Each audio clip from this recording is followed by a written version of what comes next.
Okay. So the problem in question. I am making the video right now. Yes.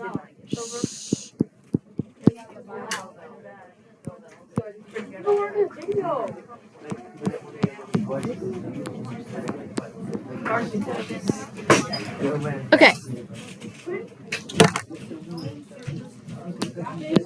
So the problem says to solve each for y, so put it into slope-intercept form, which is y equals mx plus b.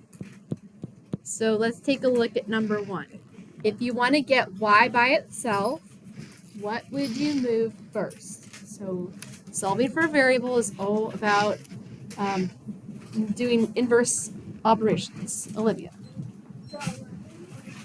The 11x, yes. So we're going to subtract it because it's positive. So minus 11x on both sides. So you would have y equals. Now, this says to put the x term before your constant. So that means we're going to put minus 11x or negative 11x first, and then minus 5 second. Once you do that, that's all you need to do. It's already in slope-intercept form though. So y equals mx plus b, where your slope is negative 11 and your y-intercept is negative 5. Okay, how about in number 2? What should you do first in number 2? Olivia. Yes. Since it's negative, we're going to add it. So then you get 4y equals, and remember, put the x term before the constant. So it would be 3x plus 8. Are you done? No, because you have to get it to be y equals, not 4y equals. So what do we do next? Christian?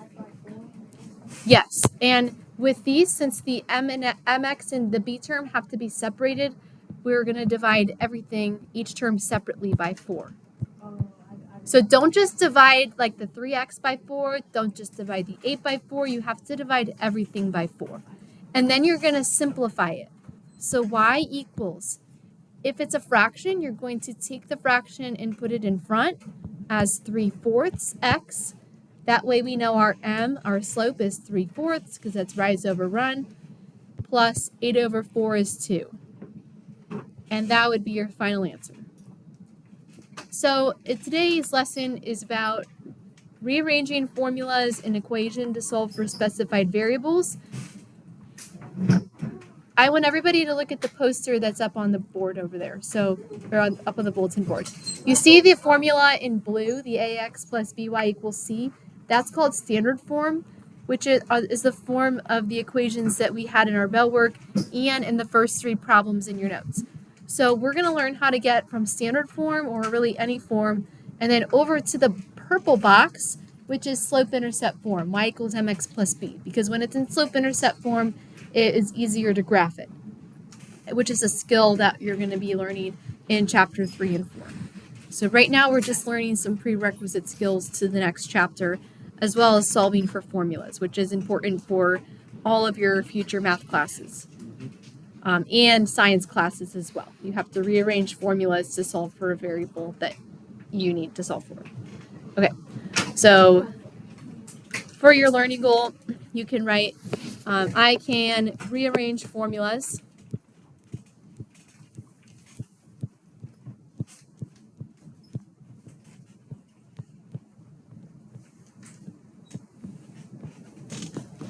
to solve for a specified variable.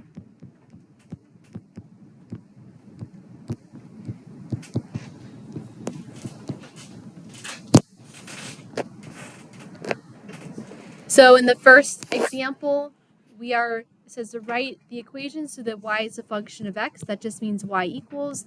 And we're going to practice writing it in slope-intercept form, just like we did in the warm-up. So in number 1, you're solving for the y. So first step is to move what we're adding or subtracting. So if it's 3x, that means we're going to subtract 3x on both sides. Then you can bring down the 2y. You're going to put the minus 3x in front and then plus 8. Then you're going to divide everything by 2. It's not hard yet. So y equals negative 3 over 2 x plus 4. Leave your slopes as fractions always, unless it's like a word problem or something. Your y-intercepts can be fractions or decimals. In number 2, what would you do first? Carson? Yes. So 3y equals 2x plus 6. You don't need fraction calculators today. And then divide everything by 3.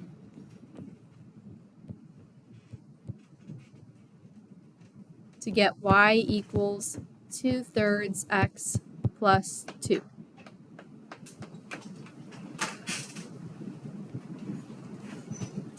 What would you do first in number 3? Carson. How do you do that? What would you do first in number 3? Wait. Would you minus 5x? You would. Just knowing this subject. And then the 7y is negative, so you're going to bring down the negative sign with it, which we haven't had to do yet, so we're going to be careful with that. So minus 5x plus 14. So if you have negative with the y, you have to divide by negative. And dividing by a negative means that all your signs are going to flip. So see how I'm dividing each term by negative 7? So it simplifies to be y equals, the negatives will cancel out for the first one because this is already negative. So that would be 5 over 7 x. And then since this is plus 14 over negative 7, the negative is going to come up as a minus sign. So minus 2. So if it's plus, but you're dividing by a negative, that turns it into minus. Okay, don't put plus negative. And I know you learned that in previous math classes, which is good because it's good to learn it like that. But now when we simplify it, we're going to put minus instead of plus negative. We need to recognize that they're the same thing. Okay, and then in number 4. 4 is the only one where the x is already on the other side, but we still have this 4 that we'll have to subtract over. So minus the 4 over, and then bring down the negative 10y equals 18 minus 6x. Now what?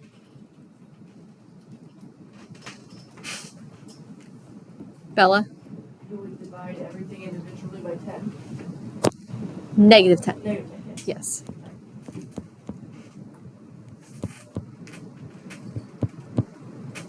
So what would it look like after that? And reduce your fractions.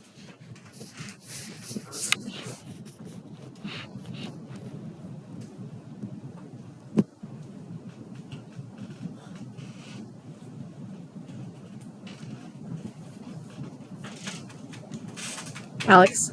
Y equals 9 minus 3/5 x. Close.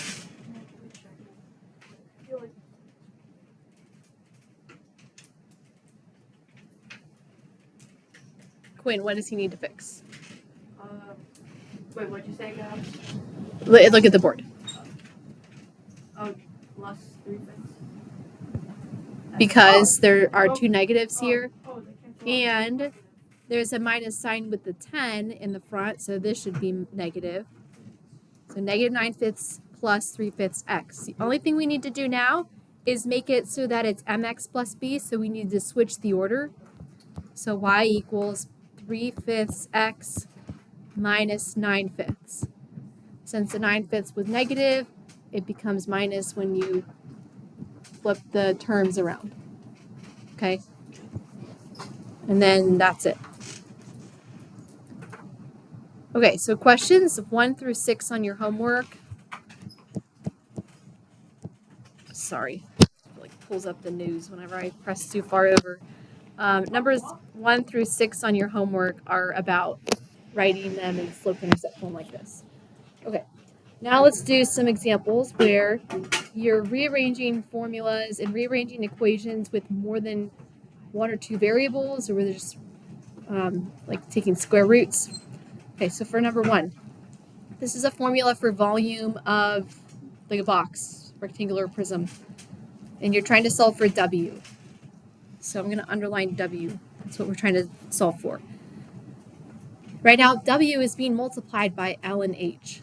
So in order to move them to the other side, we have to do the opposite of multiplying, which is dividing. So we have to divide both sides by LH.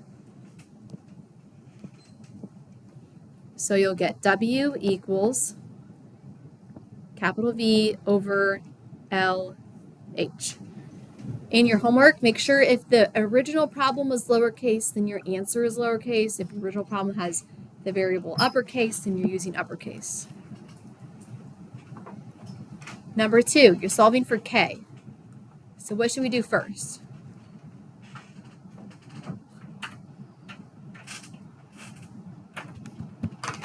Nolan? Yes. Now you can't like combine the R and 11, but you could still write it as just R minus 11.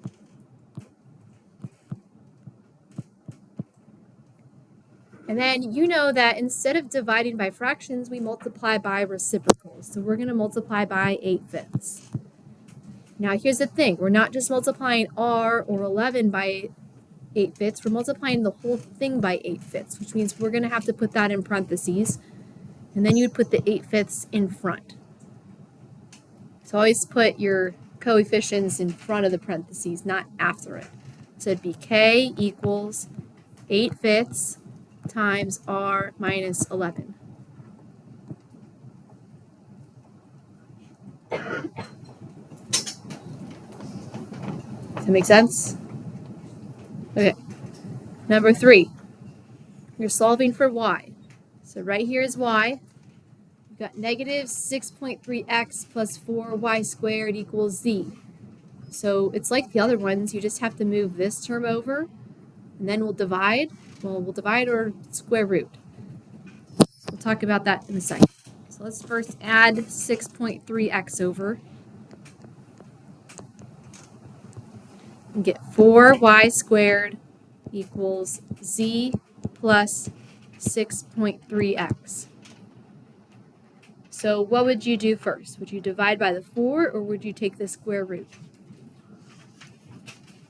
Remember, inverse order of operation. Please excuse my dear Aunt Sally. Exponents multiplication. So if we're doing the inverse, we're going to divide and then square root. So we're going to divide both sides by 4. Now this is different than the first examples where we divide each term separately by 4. When you have a big formula like this, you're just going to divide the whole thing by 4 like that. You don't have to do it separately. So y squared equals Z plus 6.3x all over 4. Then you can take the square root because square rooting a square cancels it out because those are inverses. The only thing is, make sure that you take the square root of the whole thing. So not just the numerator, not just the denominator, but the whole thing. Now there's only one other thing that you could do if you wanted to simplify this. Since you know that the square root of 4 is 2, you could separate it as square root of Z plus 6.3x over 2, not in the under the square root.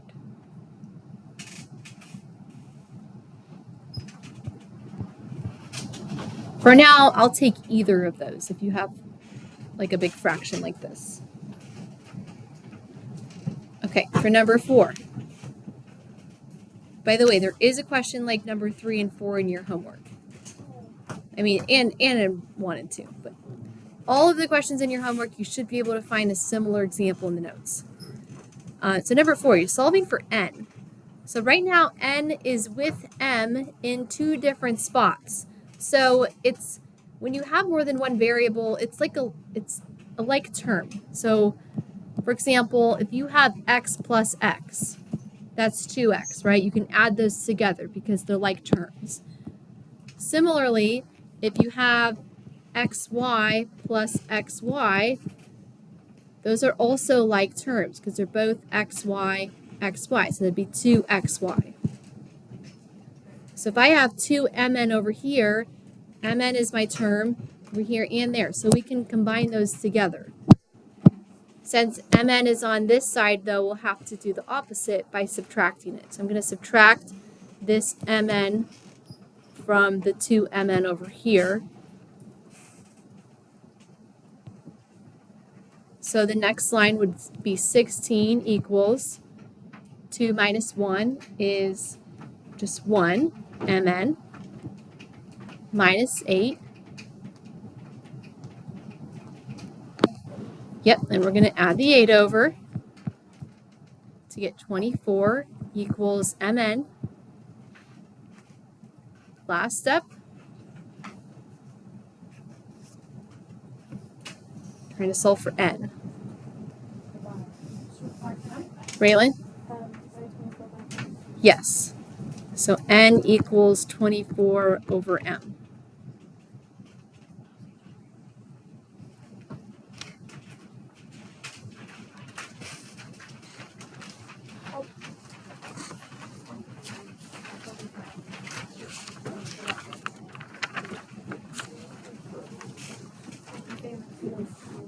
Let me give you a head start on number 5.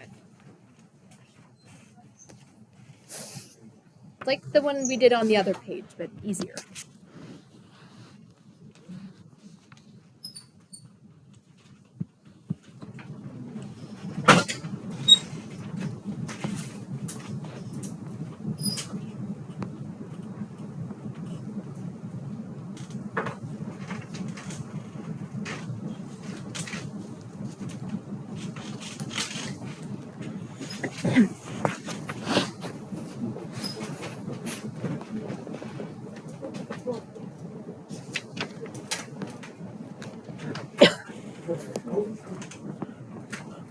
All right, first step would be to divide the 16. Did you do that?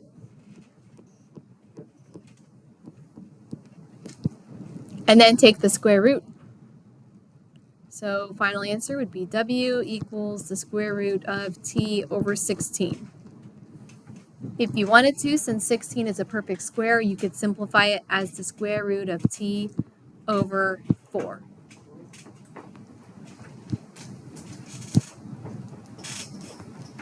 Okay? Now D, a little more complicated. There is one like D on your homework though. So, we're trying to solve for C. C is stuck in the numerator right now. So we have a ratio, and we need to get rid of the ratio by moving the denominator over to the other side. How do we do that? Carson? Not the reciprocal here, just multiply by the denominator. So it's kind of like cross-multiplying, except you're only cross-multiplying one way because the D doesn't have a fraction with it. So you're going to multiply both sides by b plus 24 in parentheses. Okay, so on the left side, you'll have d times b plus 24. And then on the right side, you'll just have 3c minus a, because multiplying this over means it goes away now. Okay, next thing we're going to do is distribute the d into the parentheses. So d times b would just be bd. Write your letters when they're together multiplied in numerical order. Sorry, alphabetical order. And then plus 24d equals 3c minus a. What would you do after this? Raylan? Yes, add the a over. You can either add it to the end or add it to the beginning if you want it to be alphabetical. It doesn't matter. I wouldn't take off points if you put it at the end. So A plus BD plus 24D equals 3C. And the only thing we have left to do next is to divide by 3. Since this is a formula, you don't have to divide each term separately by 3. We're not trying to get it into slope-intercept form. So just the whole thing, A plus BD plus 24D all over 3.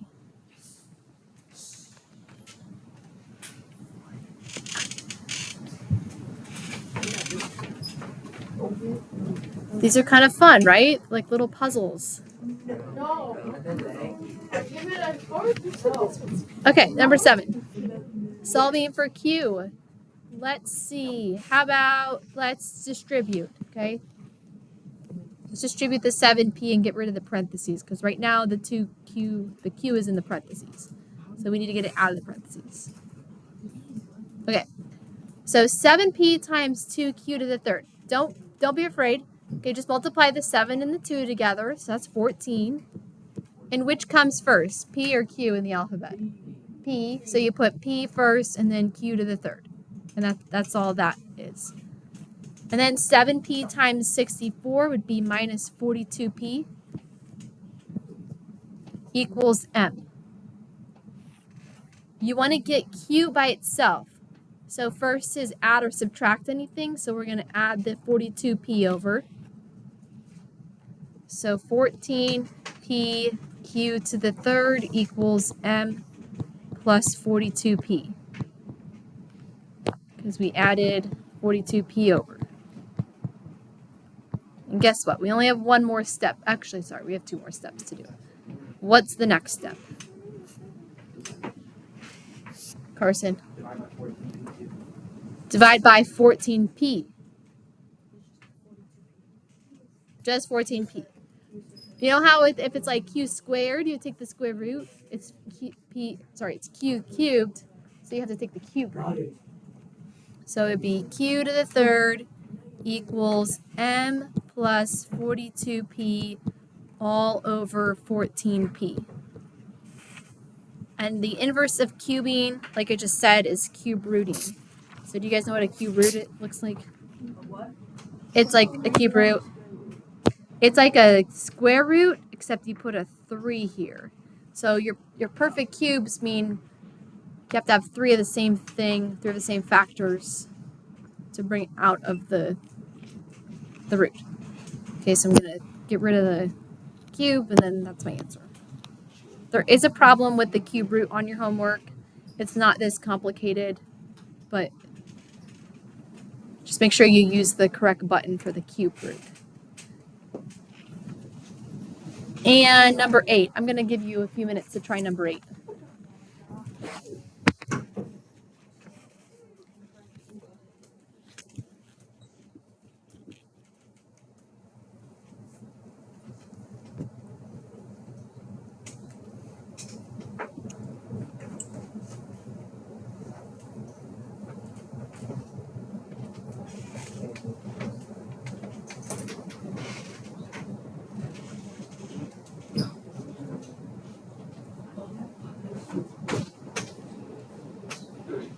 Think about what we did in number 6.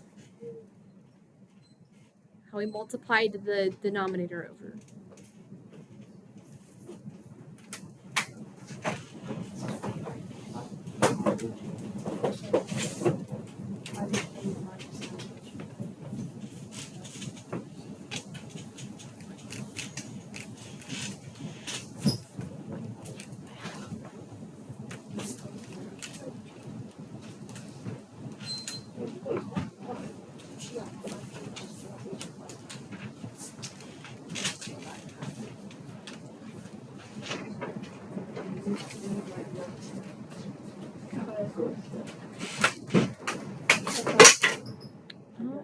Shouldn't need a calculator.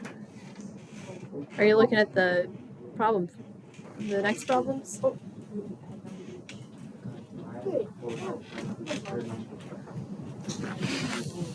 Okay. So first step would be to get rid of the fraction by multiplying by 5k minus 9 with h. You have to multiply it over.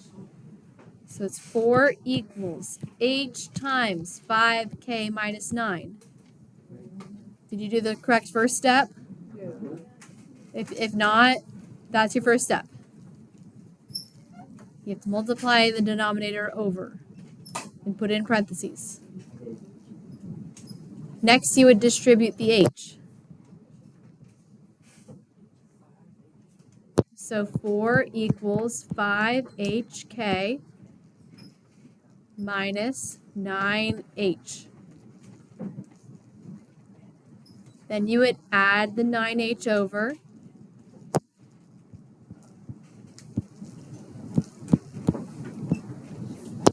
So 4 plus 9h equals 5hk. Then divide both sides by 5h.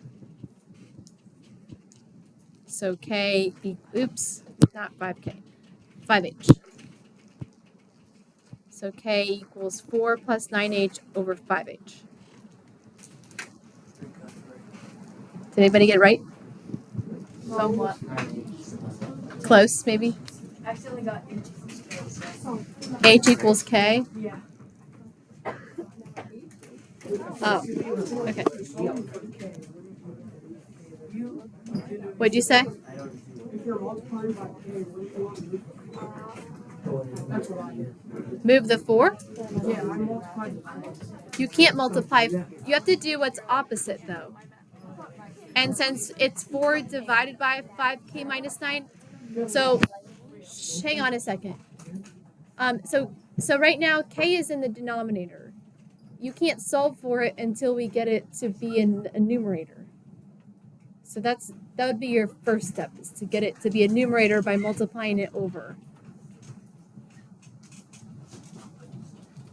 Okay, so the way today is actually going to work is, instead of trying to cram this entire lesson with the word problems into one yeah, I was going to open up your homework now and give you like 10 minutes to work on your homework.